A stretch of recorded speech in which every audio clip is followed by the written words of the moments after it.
Good afternoon, everyone, and welcome to the first session of the 6th Annual START Conference. We appreciate you joining in and joining the virtual format this year. We are happy that you are here and that we could put this together and keep our transition ward and community informed of what's going on out there. Just want to go over a couple of things. If you wouldn't mind making sure that you are muted during the session. And if the chat room is open, if everybody's familiar, if something comes up and you need to put a question out there or you don't want to speak up later on, please feel free to put that in the chat room. The panel runs along the bottom of your screen. We know that you've all logged in this morning, and we'll have about 30 to 40 minutes of presentation, and then we're going to offer questions, a question and answer period, general questions. Because this session, all of the sessions, if you've registered for more than just today, they are being recorded. So we are steering away from any personal information so it's not shared out there. At the end of the START conference, we will be posting these on the website for those that perhaps couldn't log in during, but we want to get that information out there. So please just make sure when we open it up to questions, keep it very general and not allowing or sharing any personal information. So this afternoon, we are kicking the series off with Mr. Franklin Coker. He is our Project 10 Region 3 representative who works very closely with Brevard. I'm very fortunate to work with Franklin, gosh, for the past few years, the transition expert. Whenever we have questions here, I reach out to him, and a wealth of information, high energy, and I think you will enjoy this afternoon's first virtual START session.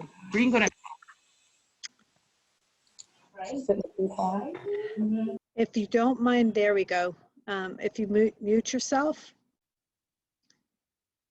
And again, I just want to reiterate, if you have a question or you don't want to ask out loud at the end of the session, please feel free to put that in the chat box and we will address those at the end of the session. I'm also asking that if you wouldn't mind typing your name into the chat box. There will be a very brief survey at the end of the session today that if you wouldn't mind completing, it's great for all of us to have information and feedback from you. It's very important to Franklin presenting today for Project 10. Your name and the role that you carry, whether you are a parent or from an agency or an educator, whatever your role may be, just put in your name and we'll be able to address that. Do we have any questions before we get started? Very good. Without further ado, it is my pleasure and such an honor to welcome Franklin. I did. Okay. Sorry, just a reminder that we are recording. That I want to welcome Franklin Coker, Project 10, Region 3 representative. Thank you, Franklin. Well, thank you, Terry, for that introduction and just having the opportunity to kick off the START conference in a virtual format this year and to really kind of present some really cool features that Project 10 can support all of you with when it comes to transition planning. And thank you, Christine, also. She's behind the scenes, but she's facilitating the logistics of being able to put this together. And so between the three of us, we will make sure to address your questions, look at the chat box, and just be as attentive as we can during your lunch break here. So thank you for joining us. So what I'm going to try to do here is I'm going to share my screen. And when I share my screen, and then from hopefully on your end, and I'll rely on Terry and or Christine to kind of jump in and tell me if something doesn't look right or I need something addressed. So thank you for doing that. But you should see on your screen a title slide, and it's what's out there, an overview of transition related resources from Project 10 and partners. And so what we thought we'd do is, since we have probably a variety of audience members, I want to make sure to touch on in this 35 minutes or so some transition related topics that I think that you're going to want to hear, and then also some kind of resources that you might be able to tap into. And again, like Terry said, at the end of the presentation, we're going to close the recording and then eventually upload that recording along with the PowerPoint that you see today with all the embedded resources. So that way you'll have that at your fingertips following this and forever, probably. So that'll be nice. That's one of those silver linings of COVID is when we do things virtually, we record it and it's out there, right? So without further ado, let's go ahead. And again, my name is Franklin Coker, and I support Brevard and 9 other school districts in Central Florida, East Central Florida area. And since there's only one of me, just a caution, there's only one of me. So one thing that I don't typically do, or I don't do, is go to individual schools and go to individual IEP meetings and, you know, be an advocate and work at that table with you and your family and your student. So Brevard County has a wealth of support and knowledge to be able to do that with their educators, and then there's agencies within Brevard that can support that. What I do is I provide global resources, information, and training to a wide net, so that way we can really build capacity. So this is one of those kinds of events. So I just wanted to disclaim that a little bit before going on. All right, so I just have a couple of objectives and activities that we're going to cover. I'm going to definitely show you Project 10 overview and what, you know, a new resource, if it's new to you, you will definitely love it and keep it as your favorite. Also, we'll cover a little about transition services and what those mean. Resources related to post-secondary education and training. So many of you will be very interested in what next, right? What's at age 18, 19, 20 and beyond. And that includes building work skills, benefits planning. I'll just touch on that. And then the transfer of rights and decision-making alternatives. We definitely have some resources that we can connect you with there, okay? We have some objectives, but I'm not gonna go into it, but basically you're going to build your capacity to learn a lot more about what transition planning is and what it takes to really close those loopholes that remain for your planning as you navigate middle, high school, and beyond. So Project 10, which it's the number 10, but it is based on TEN, the word 10, right? Transition Education Network. So we try to be clever with that. We have an amazing website. So if you go or Google project10.info, you will be introduced to weekends, weeks, summers of nonstop resource building and deeper dives.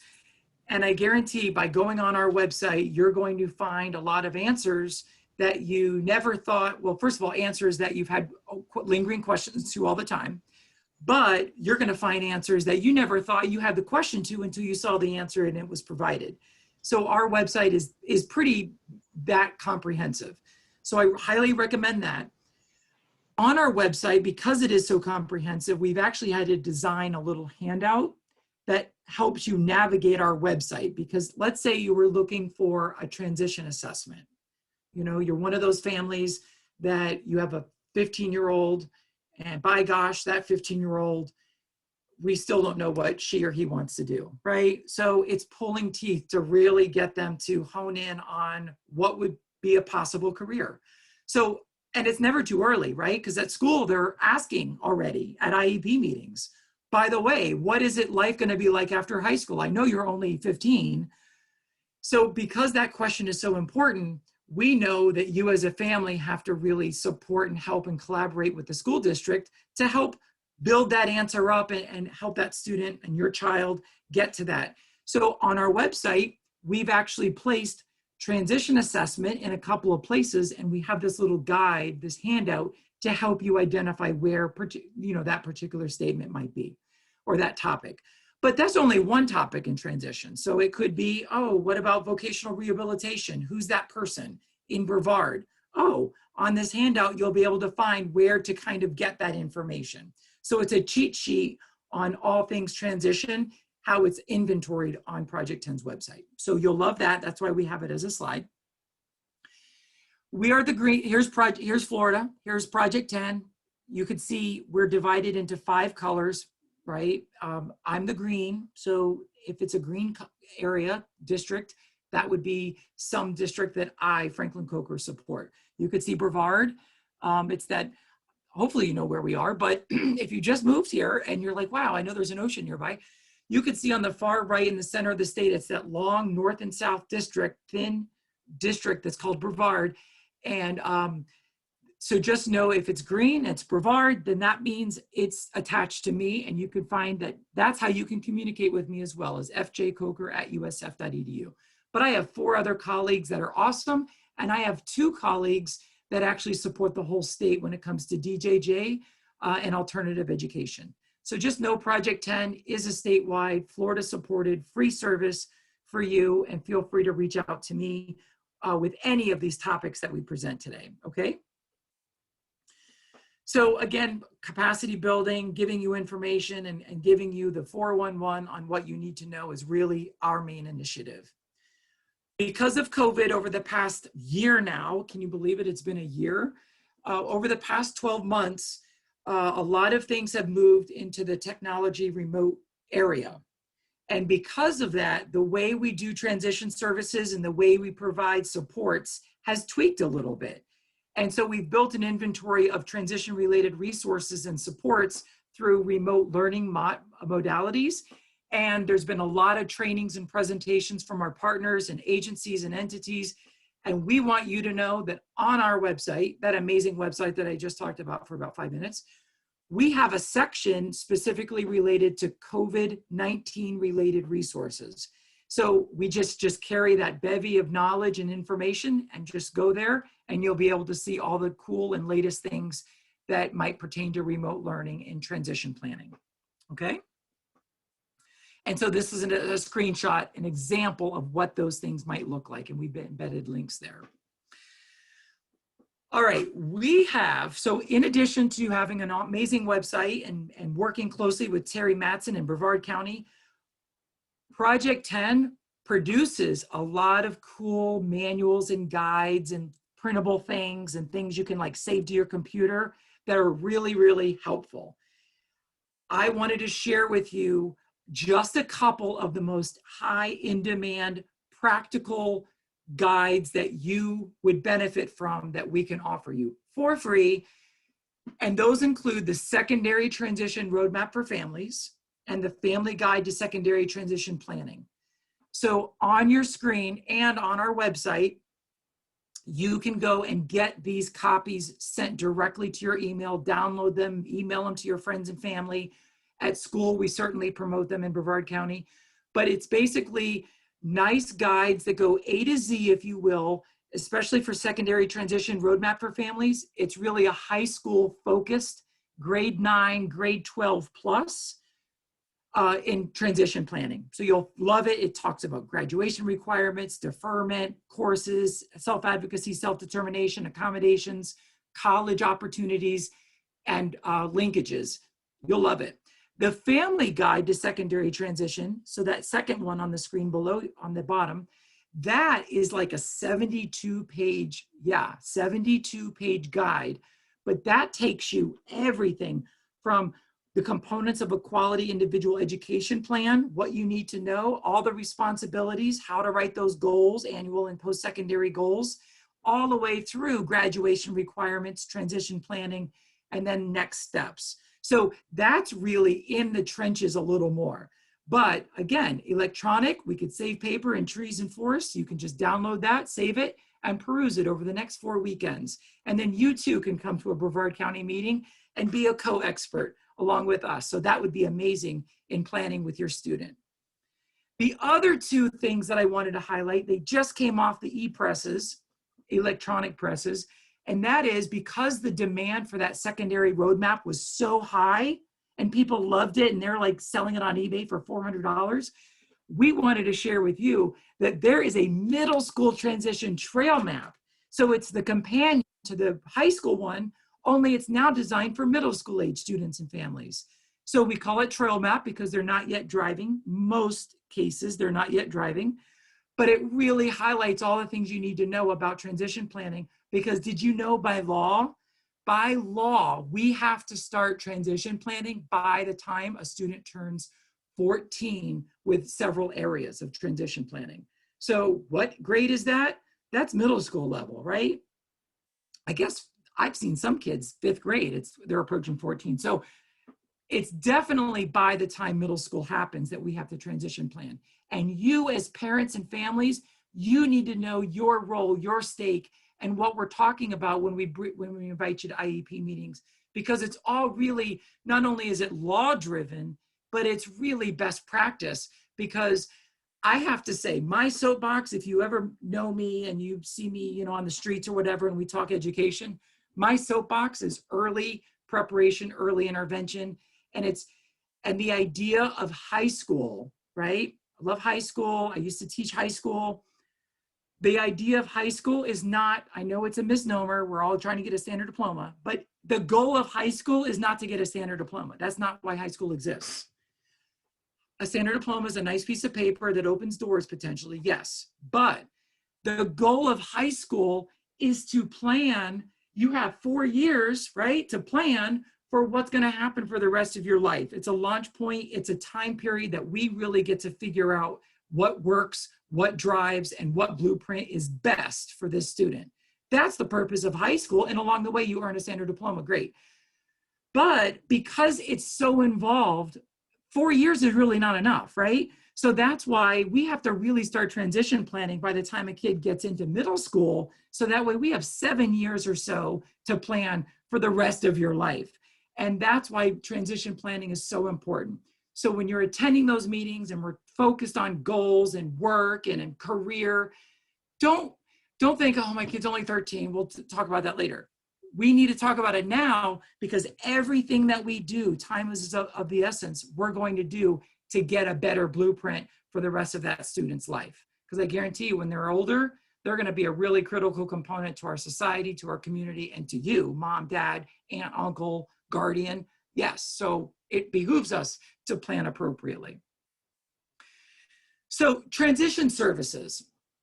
When we say transition services, we're not only talking about discrete services like, transportation or this agency that they go to on Saturday to get work support. No, when we talk transition services, we're actually talking about the entire set of curricula, activities, goals, processes, and skill instruction in getting that student to the next phase of their life. So transition services is a global results-oriented process that focuses on achievement and outcomes. So just know that everything that we do within an IEP, especially by the time a kid turns 14, that it's about transition services, redefining those and planning for those. Okay, so I wanted to throw that out there. So how do we do that? Well, sometimes you might hear the words instruction, right? So a lot of times we're talking about reading and English language arts and math and social skills and behavior and independent functioning, those kinds of things, academics, self-determination, self-advocacy, all of those things, whether you get a credit for it and a GPA for it or not, all of those things are really somehow related to instruction, because our teachers and our educators and even our parents are providing educational opportunities and instruction so that way students can learn and be better and more competent in a certain area. So in IEP meetings, individual education plan meetings, a lot of times we funnel services under the label instruction, right? That's a popular one. But also know there's categories related services, community experiences, employment development, post-school adult living, and daily living skills. You'll hear those words attached to the word transition often, even though they're not as popular as instruction. They often, like employment development. Okay, my kid's 15. Why do I need employment development? Shouldn't we do everything with algebra and, you know, getting a C and history and et cetera? Well, wait a minute. Did you know that the employment skills that folks are looking for to be a successful employee have to do with time management? They have to do with turning work in on time. They have to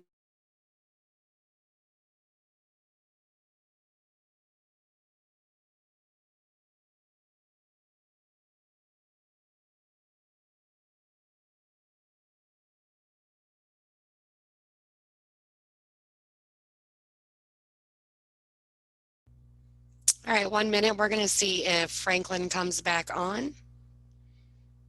We seem to be okay at the district office, so there may be something going on where he's at.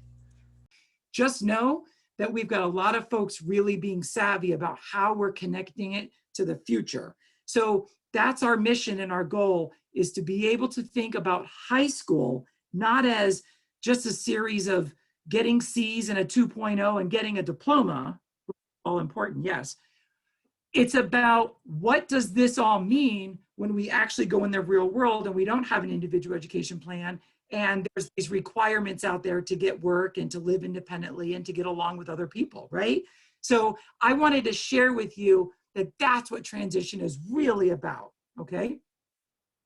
All right, so, and we do all of this, obviously, and I probably hit it home, hopefully, is to be able to provide successful opportunities for when they leave the K-12 environment. They leave the protection of school and that individual education plan. Because when you leave school and you take your diploma and you say, bye, Brevard, when you do that, you actually say bye to Individuals with Disabilities Education Act. You say bye to the individual education plan. You say bye to those guaranteed protections that an IEP provides. And you say hello to the world of the Adults with Disabilities Act, right? And so it becomes the transition to higher rigor, higher expectations, and more requirements to self-disclose and provide self-awareness and advocacy on behalf of that student. That's what it actually turns into.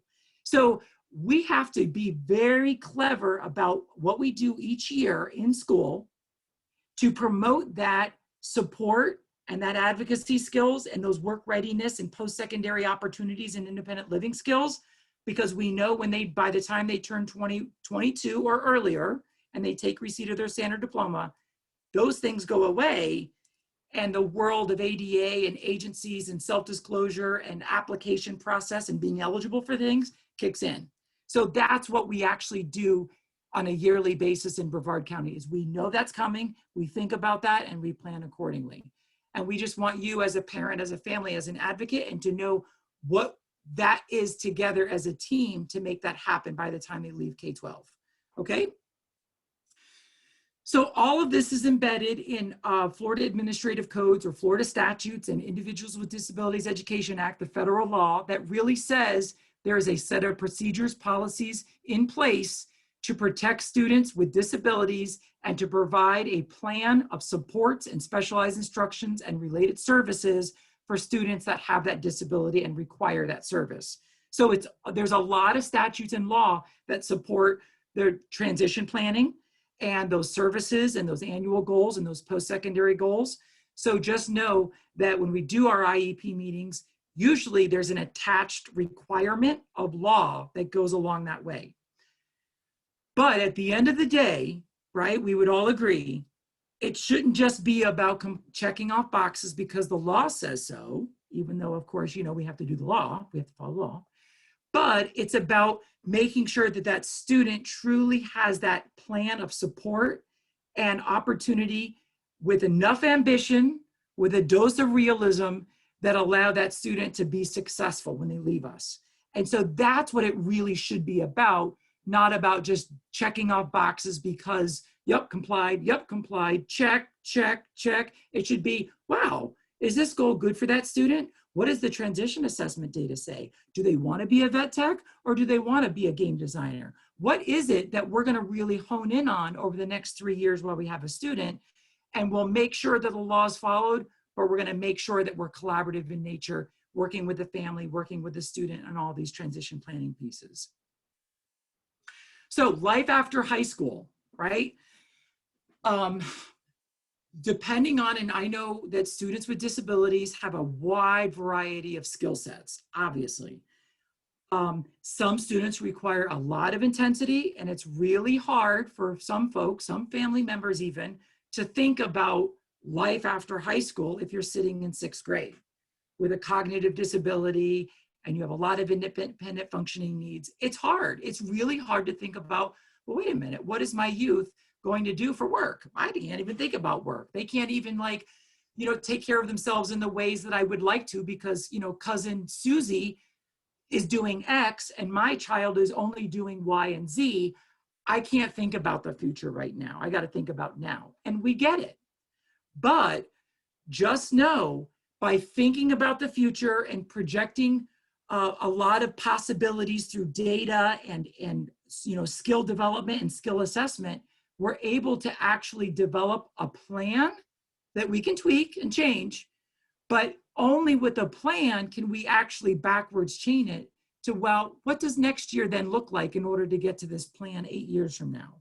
So that's the only way you can actually reach a big goal, is by thinking what could be, backwards chaining it, what I call backwards chaining it. So reducing it down to just how many years do we've got to do that, and then move forward. So it's kind of like anytime where, New Year happened, a lot of us have health goals, right? We all have health goals, especially COVID, we're stuck in our house. So it's hard to be healthy and fit and do all this stuff.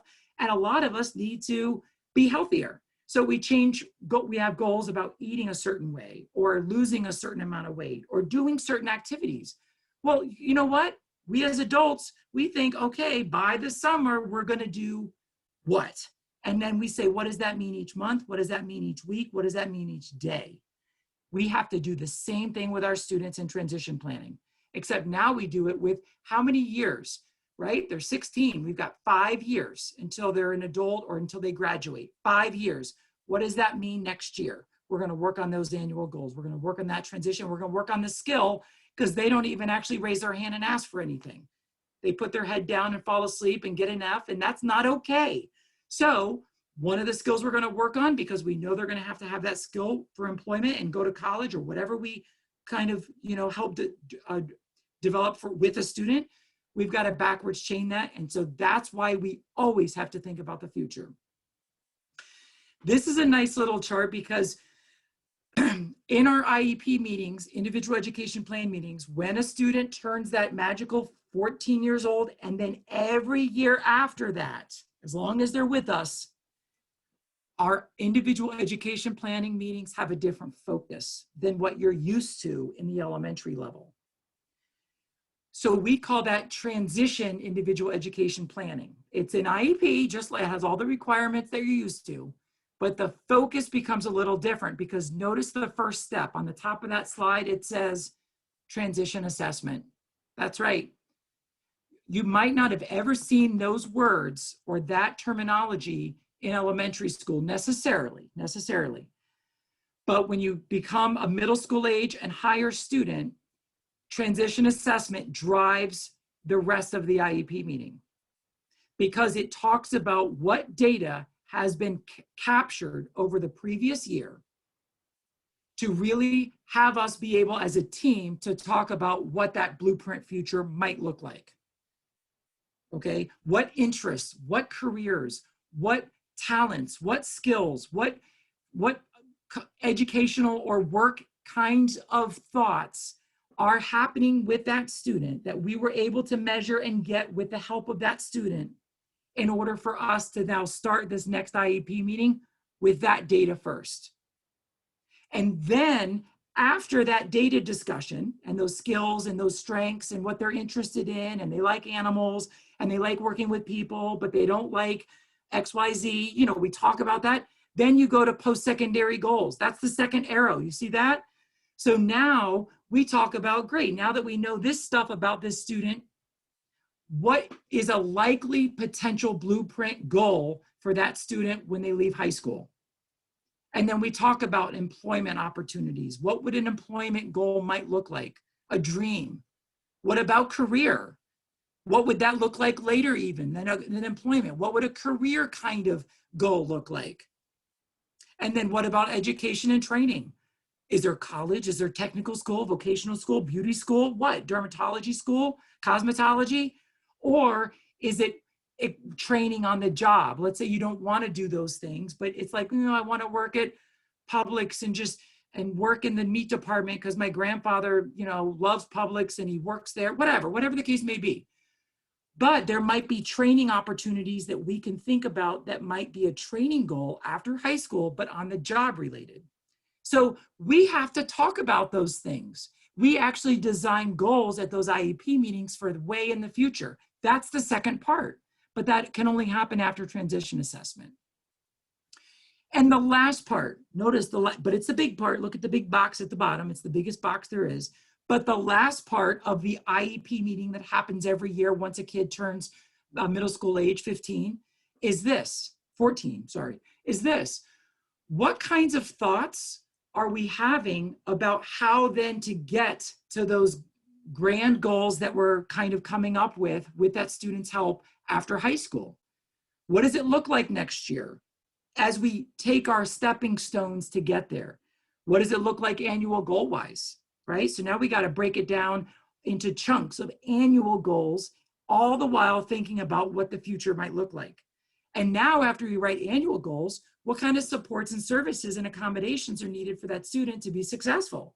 So now we're really getting in the nitty gritty of what the day looks like and the week looks like at school, right? What supports and help, what accommodations and modifications. If a student has a cognitive disability, they might need to get modified curriculum in a different setting or in a different kind of delivery model. That's where all of that minutia and important details happen, is step 3. Step 1, step 2 have to occur first, then step 3 happens, but we all keep in mind where this is all leading us to, right? So that's why it's really important, and that's what makes transition planning different than what elementary school was like.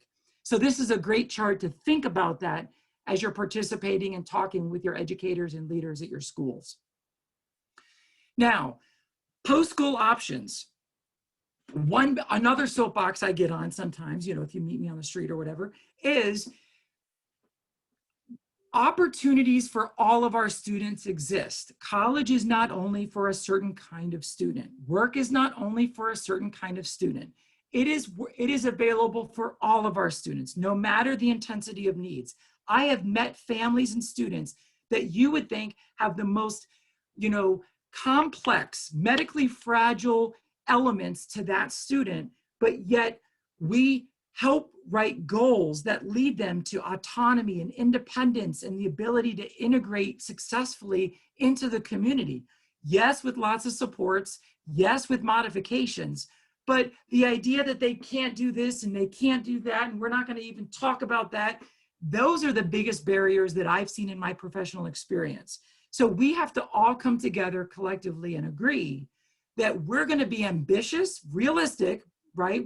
Everyone's not going to Harvard. Everyone's not going to get into, you know, a $150,000 job. Got it, right?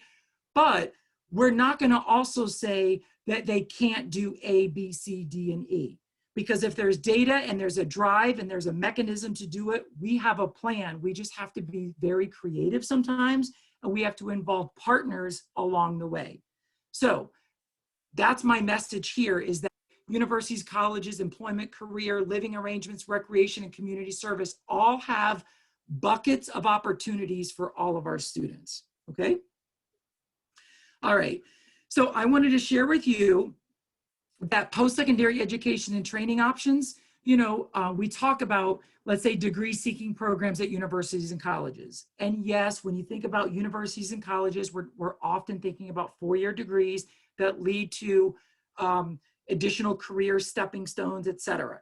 The requirements are rigid in some of these applications, right? So if you want to apply to University of Florida, yes, they do require a high school standard diploma. So luckily, everyone is earning a high school standard diploma now, right? All of our kids are earning standard high school diplomas.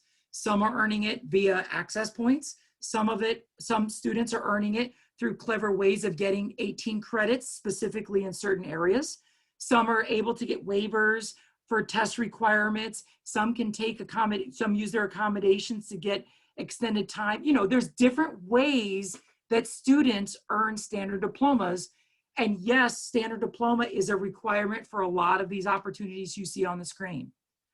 But what I've said in the past is that when the law changed that said that standard diploma is the game in town, where a special diploma used to be an option, but they ruled that out about 5-6 years ago now, that it doesn't mean that just because you've earned a standard diploma now means you can do anything. It now means you now have crossed that barrier And now we can work on other barriers that some institutions and work environments require, such as what test requirements are needed, what communication skills are needed, what courses and prerequisites are needed.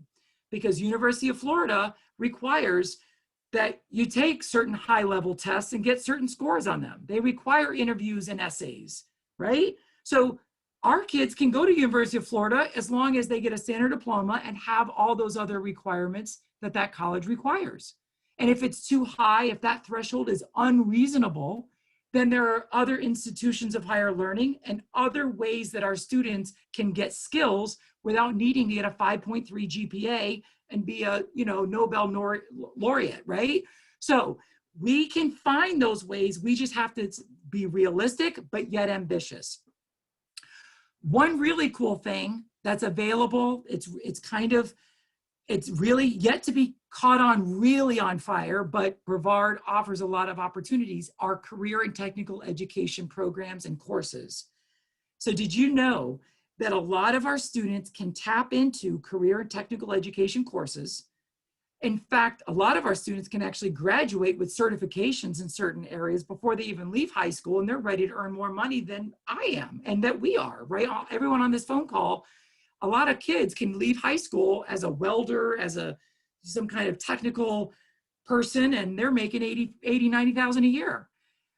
Now, for some of our students with disabilities, they're able to get into some of our CTE courses in high school, right? They may not be able to right away pass that adult level test to be certified, but they're able to dabble in those experiences and courses, get a resume building, so that way they can be more marketable in their next steps, whether that's in the technical college down the street, whether that's at a state college, or maybe it does lead into formal on-the-job training and career development.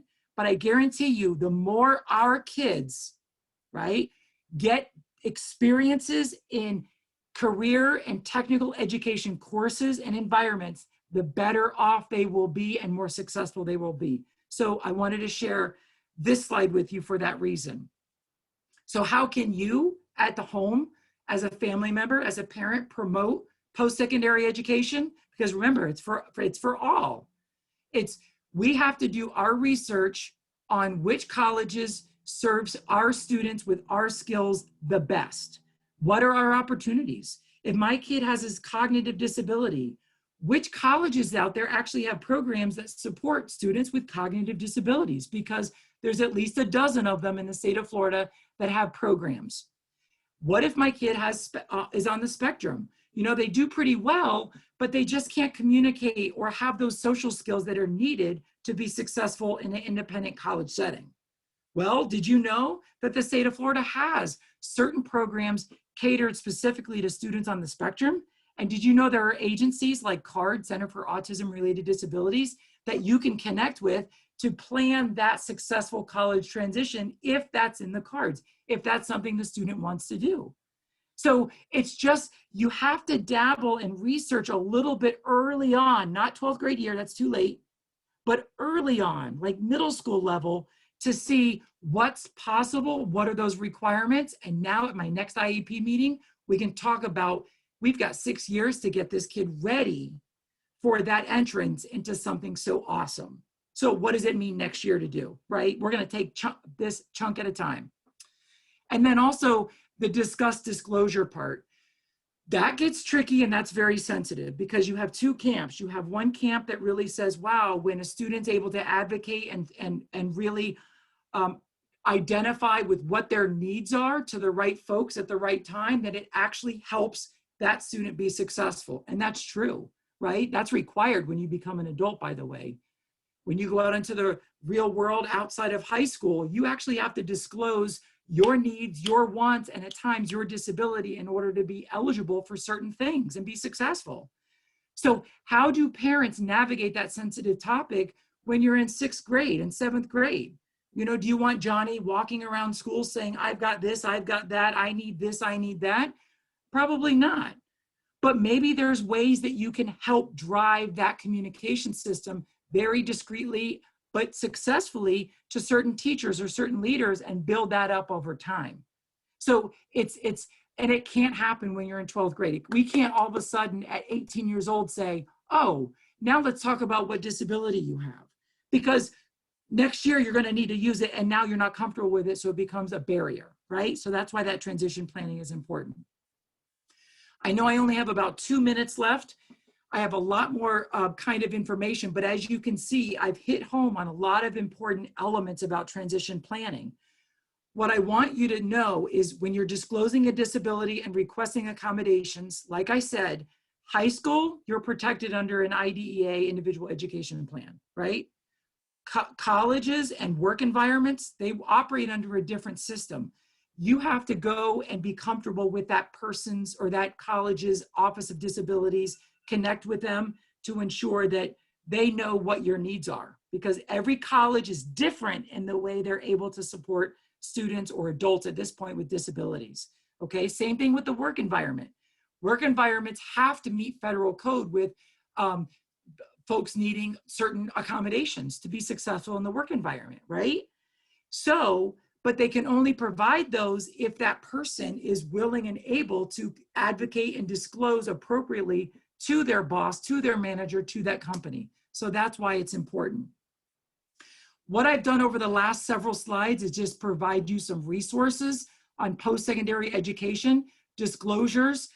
Like I said, there's certain colleges that really hone in and being able to support students with unique abilities, with developmental disabilities and more restrictive abilities. So college is still an opportunity for those students and there's scholarships available. So just know that, and I've included some links there. And at the very end, I've included some opportunities about employment, some free and some well, there's unpaid and paid employment experiences. And don't automatically think that just because an employment experience is unpaid, that it's not worthy. Sometimes, and we've all been there, and some of us have gone on to college, we've had to endure low wage or free wage experiences simply to get that experience under our belt in order then to be marketable and getting paid. And that applies to all of our students, including students with disabilities, okay? And the last thing I wanted to share with you at the very end, and I know it's like I'm flipping through all these, but these are lots of resources, is you know, we have Career Source, we have Divisional Vocational Rehabilitation. That's going to be a very popular resource to be able to tap into. And by the way, the law now says that starting at age 14, vocational rehabilitation supports students with disabilities and 504 plans to get those pre-employment transition services. Just know it's free. We could tap in at 14 and they could start building year after year. By the time they graduate high school, they're going to be confident. They're going to know how to interview. They're going to know what career they'd like to be in. And they're going to know what those requirements are if we tap into it early enough. And then at the very end, I've thrown in some benefits planning and also some transfer of rights and decision making, because I know that gets tricky at 18, right? Oh my gosh, all of a sudden a youth turns 18 and now the school's calling them to ask them, is it okay to invite the parent? And we're freaking out as parents because we're thinking, oh my gosh, no, invite me.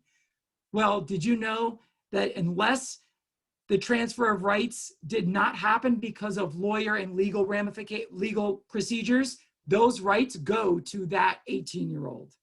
So that is shocking to a lot of our families. And it often is time sensitive and can be costly. It can be costly. So you need to think about that well before a student turns 18 for your information. But I've included some resources in here as well. So that is my time. And I just wanted to now open it up to questions, thoughts, and then also, Christine, I think you'll be able to paste in a little, it's really a 1-minute evaluation. So if you could all link into that 1-minute evaluation in the chat box, I would really greatly appreciate it. And let me stop sharing my screen. And that way you could see my face, or we could see all of us. And then I want to open it up. Hopefully it was beneficial. Now I'm actually seeing the chat box for the first time. When I share my screen, by the way, I don't see the chat box because there's too much going on my end. So hopefully it's, let's see. Okay, names and roles, good. Okay, I don't see any questions. I've been monitoring. I know Franklin brought up a wealth of information that is all very important in that last piece about guardianship. I just wanted to piggyback because that is where we get a lot of questions, and often it is at the last minute when that student is turning 18. But I do want to mention that that is our third session in the transition series. We're actually going to have an attorney on March 3rd that would be able to address that. But like Franklin said, it's such a involved area that involves a legal process and can be costly, that we hope that if you have any questions regarding that, we could address that specifically with the attorney. Awesome, Terry. Thank you for that plug. So, yeah, we'll have an expert in 2 or 3 sessions, Okay. like you said. So that's going to be fantastic. As a so if you can attend that, do so. So Franklin, we do have some questions now. Oh, nice. Okay. Could you share your contact information as well, Franklin? Absolutely. I'm going to put that in the chat box, but no, at the beginning, if you Google Project 10, it's going to pop up, and then you can find my contact information there as well. It's going to be one of your favorite websites ever, especially as your kid or your youth is going through middle school and high school and planning for post-high school. We're going to post it. But I'm going to type my contact information right now in here. And go ahead and read the next question. If there's another question, we can address that too. Franklin, should students in the EBD setting be involved with Project 10? That's a great question. So when any student, I would say even students without disabilities, need to go to Project 10 and look at the resources, because what's good planning for all students is especially good planning for students with disabilities. It's just students with disabilities have a little extra, right? A little more added to that. So I would say any student that has an individual education plan needs to go to Project 10, our website, and research which particular areas of support that they could tap into. Remember, Project 10 is not something you sign up for. It's not something you enroll in, and it's not a cost. It's a resource, call it a clearinghouse of information that we design so that way you can get answers. And a lot of times we don't give you those answers directly. We say, ooh, that's a great question. You know who knows that answer? We'll put that on our website. It's Terry Madsen, and she's in Brevard County, and here's how you contact her. Or it's John Smith at Vocational Rehabilitation, and here's how you contact him. That's what we do at Project 10. We're a one-stop shop.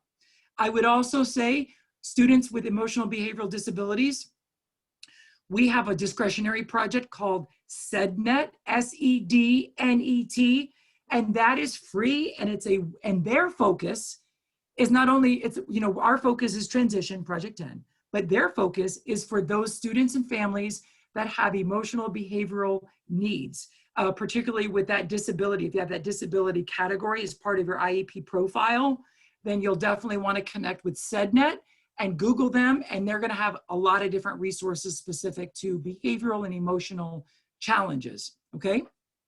Great.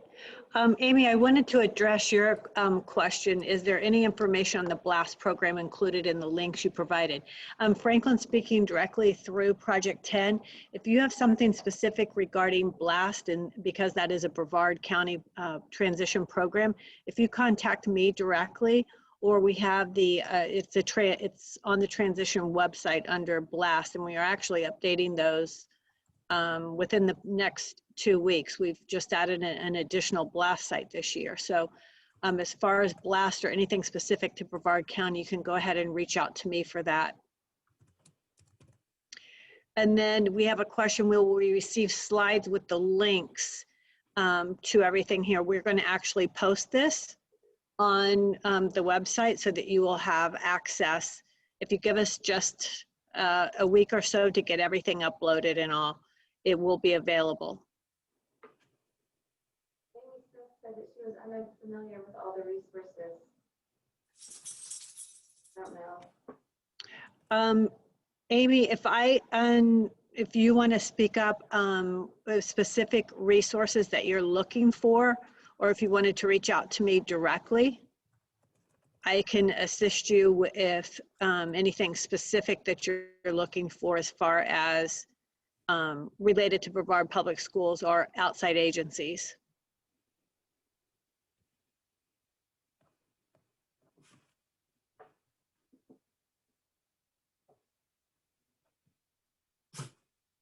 And I did post my contact information, and the Project 10 website is project10.info, or as I do, I Google almost 95% of things. It's just, so I Google Project 10 and it's really the first thing that pops up and I click on it. So either way. So Jill had a question, do schools share the site with families? Not always, because of specifics. That's why we wanted to get this out and include Franklin today, because just his wealth of knowledge and like he said, Project 10 is like a clearinghouse for across the board information on transition. And Terry, somebody wanted us to post the BPS transition website Okay. in the chat room. All right. Anything else here for Franklin? Specifically, like I say, we wanted to kick off the series with a transition overview, and we know that it is a lot of information. You are welcome to join up for and register for the additional sessions. I just want to remind you on the 17th, our next big one, we want to address the Agency for Persons with Disabilities, the MED waiver, and what an important piece that is for our families at a very early age. And then we go into guardianship on March 3rd. And then we will have a parent panel with a variety of scenarios, students, employment tracks, day programs where you'll be able to ask questions in the various paths that different families took, that parent to parent, student to student, that are very helpful. And then on April 7th, we have a session on vocational rehabilitation. And as Franklin mentioned, that is our outside agency that works with employment opportunities, on the job training. They can assist with self-determination, self-advocacy skills. And then on 4/21, what happens to my SSI if I work? I get that question quite a bit. We have families that are fearful of employment and the reduction or loss of that SSI. So we'll have actually a WIPA counselor will be present for that. And then on the 28th of April, we'll be hosting a section on adult education. All those questions about a GED or a high school diploma or adult basic ed, we'll have a representative from here from adult ed. And then we're going to end with summer opportunities on May 12th. We have a lot of agencies in the community that participate in summer camps, summer paid, just a variety of opportunities that your child or students can participate in throughout the summer to gain that experience, which is so valuable in a successful transition outcome. Anything else that we can answer for you? Please feel free again to sign up for additional, and I hope everyone has a chance, or if they've done the survey for Franklin, because that's important for his project as well, to continue to be able to host this with us and be such an active participant in everything we do here in Brevard.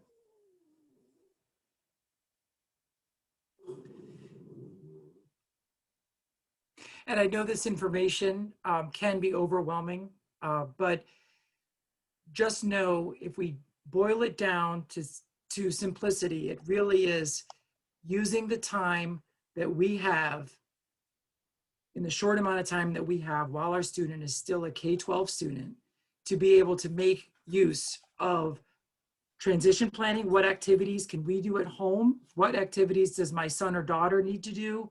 And what activities do I know that we're doing at school or that we need to talk about that they're doing at school? And together between the three, those three plus agency linkages, right? For some kids, they're going to need APD, they're going to need VR, they're going to need CARD and others.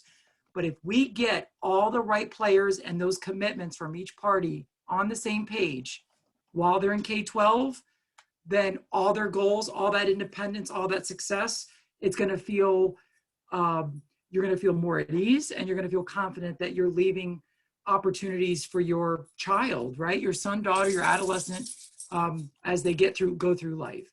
And I would say that that something I presented very early on in this presentation was that secondary transition roadmap, and then that new middle school trail guide.